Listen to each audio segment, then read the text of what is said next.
C'est pas Mikkelsen, c'est qui? Maman Et qui? et papa.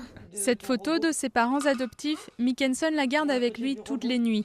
En mars dernier, il quittait Haïti, son pays natal, pour vivre ici, avec eux, à Gennevilliers.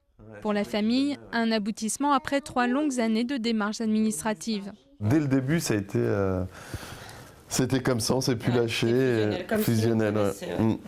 Il fait partie de nous maintenant, c'est vraiment, on est une famille. C'est vraiment ce qui nous manquait. Mais l'arrivée de Mikkelsen ne s'est pas faite sans mal. Le tremblement de terre de l'an passé a ébranlé tout le monde. Il a stoppé net l'étape finale de l'adoption du petit garçon abandonné par sa famille haïtienne à l'âge de 8 mois. On savait qu'on allait partir au mois de janvier le chercher.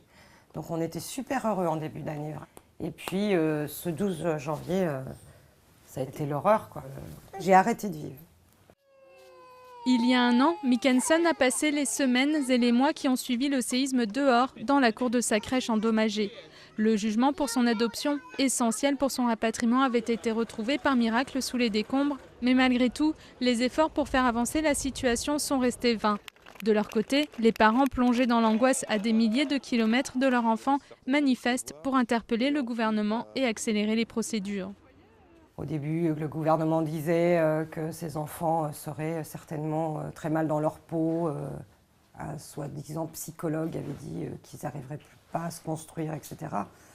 Moi, s'il veut, ce monsieur, il peut venir voir mon fils, il verra qu'il est très bien dans sa peau. Comme tous les petits garçons de son âge, Mikkelsen va à l'école et s'est parfaitement intégré à sa nouvelle vie en France.